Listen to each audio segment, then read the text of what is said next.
everyone. Welcome to Step into History. Today you are in Kansas City, one of the fastest growing cities ever built on the American frontier. The year is 1865. If you enjoyed this journey, like the video, subscribe to Step into History, and turn on notifications so you don't miss the next one. All right then, let the visual journey begin.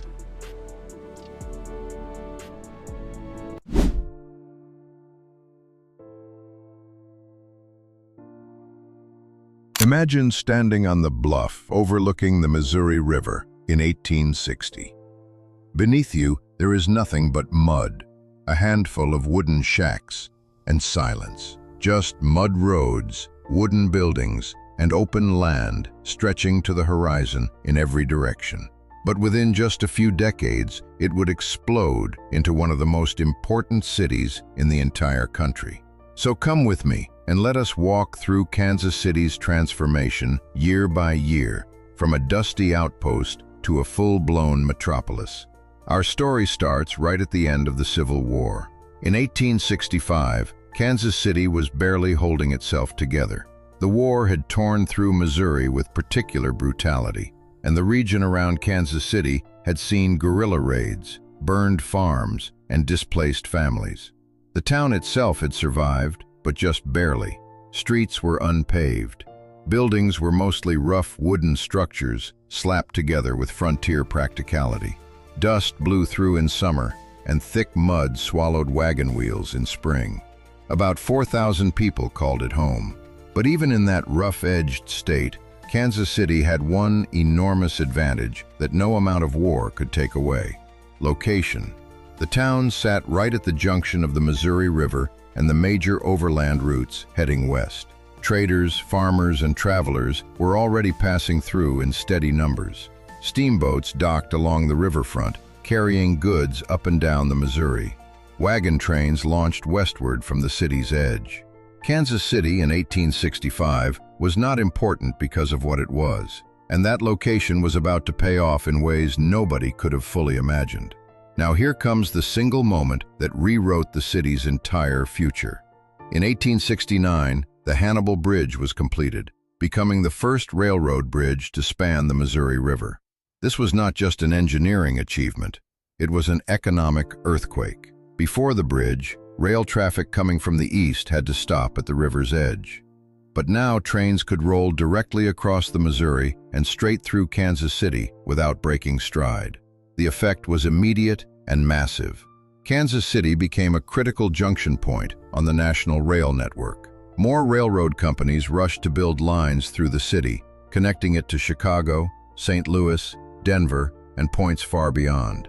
Within just a few years, Kansas City had gone from a remote frontier stop to a place where major rail routes converged from every direction. And when railroads connect, money follows. Warehouses went up near the tracks. Merchants set up shop to handle the growing flow of goods. The population, which had been around 4,000 just a few years earlier, began climbing at a pace that would have seemed unbelievable to anyone standing on those muddy streets in 1865. By 1870, Kansas City's population surged dramatically in just a few years, driven almost entirely by the railroad boom. Brick buildings began replacing wooden shacks, streets improved, and warehouses clustered near the rail lines. The town was starting to feel like a real city. Then in 1871, the Kansas City stockyards opened on the bottomlands near the river, and everything changed. The logic was simple but powerful. Ranchers across the Great Plains needed a central place to sell and process their cattle, and Kansas City, sitting at the crossroads of multiple rail lines, was the perfect spot. Cattle arrived by train from Texas, Nebraska, and Kansas, were sold, processed in nearby packing houses, and shipped to markets nationwide.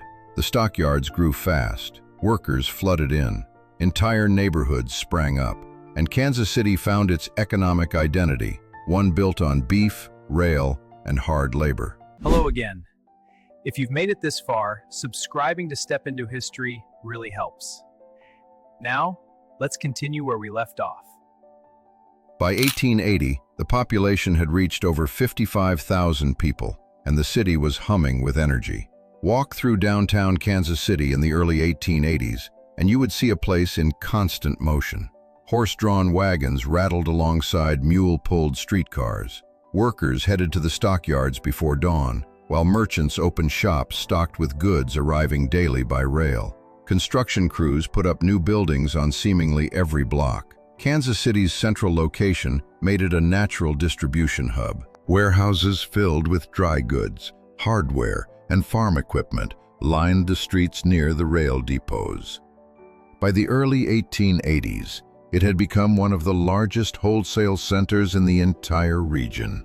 Then, in 1882, a devastating flood swamped the lowlands, damaging the stockyards and surrounding neighborhoods.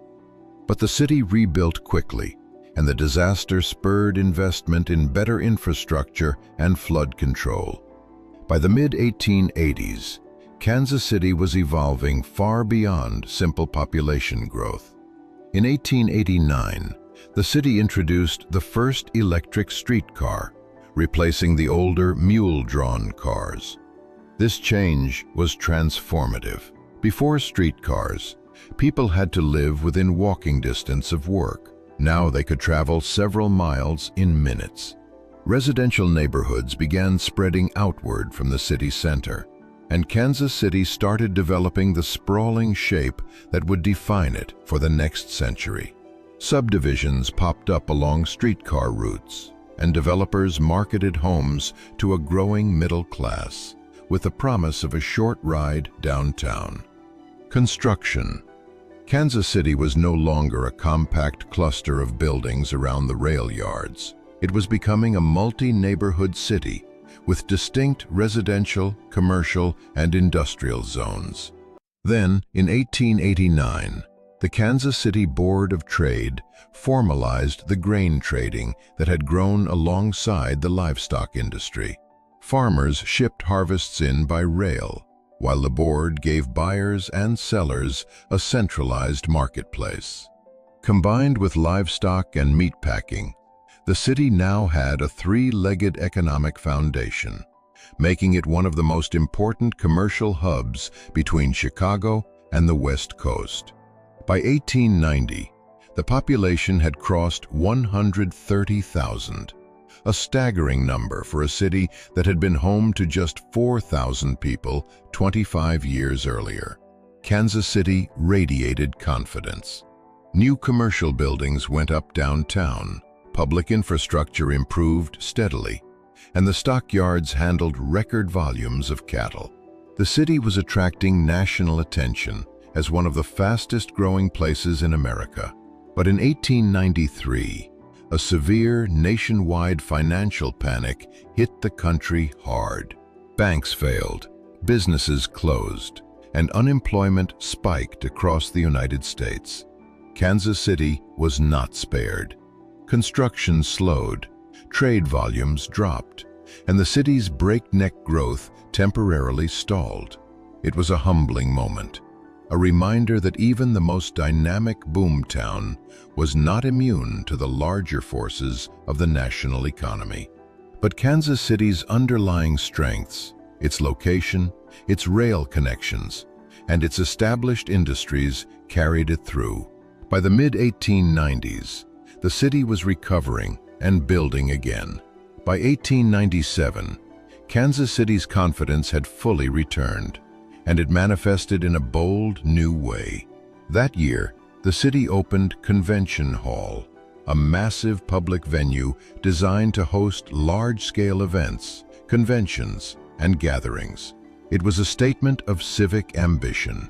Kansas City was no longer content to be known only as a stockyard town or a railroad junction. It wanted to be recognized as a major American city, a place worthy of national events and national attention. Convention Hall gave the city a stage, and Kansas City was ready to use it.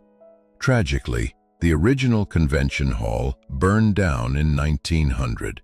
But in a remarkable display of civic determination, Kansas City rebuilt it in just 90 days, finishing the new structure in time to host the 1900 Democratic National Convention.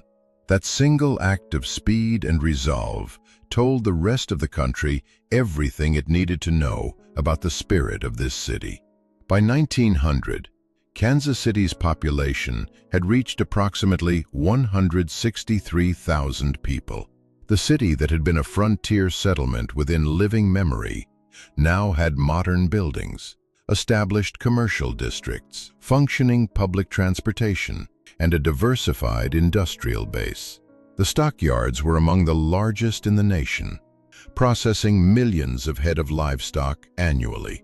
Rail traffic flowed through the city in enormous volumes, connecting Kansas City to virtually every major market in the country.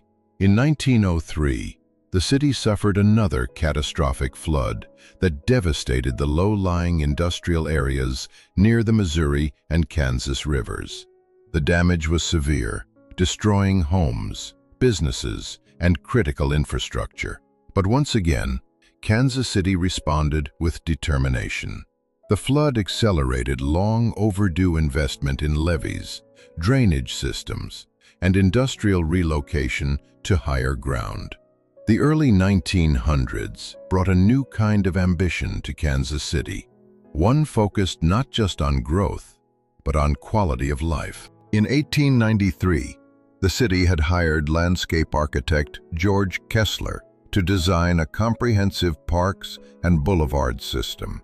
And by the early 1900s, that vision was coming to life in dramatic fashion.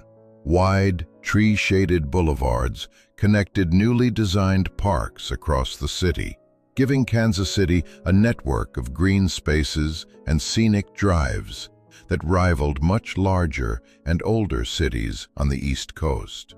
Kessler's Parks and Boulevard plan transformed the way Kansas City looked and felt. It softened the hard industrial edges of the city and gave residents beautiful public spaces for recreation and relaxation. By the final years of our story, Kansas City had fully arrived. The population reached over 248,000 by 1910, making it one of the largest cities in the Midwest. The stockyards were processing livestock on a massive scale. Rail traffic continued to grow. Wholesale distribution remained a powerhouse industry, and the city's parks, boulevards, and public buildings gave it a polished, confident appearance that matched its economic muscle. Kansas City had become one of the most important distribution and processing centers in the entire United States. A city that sat at the crossroads of the nation and made the most of every advantage that position offered. When I think about Kansas City between 1865 and 1910, I do not just see buildings going up and numbers climbing. I see a place that transformed itself through sheer force of location, timing, and determination. In just 45 years, Kansas City went from 4,000 people on unpaved streets to 250,000 residents in a modern, functioning metropolis. That is not slow, steady growth. That is one of the most dramatic urban transformations in American history. And it all started at a bend in the river where the trains decided to cross. Thank you for joining. Step into history. For a brief moment, you stepped into a world that once was a city of salt, pitch, and iron-willed people who helped shape the world we live in today. These stories are more than just the past. They are echoes of how we lived, how we struggled, and how we finally broke our chains. If you want to keep exploring lost civilizations and the turning points of time, subscribe and join the journey. Where should we travel next? Until we meet again in the depths of history.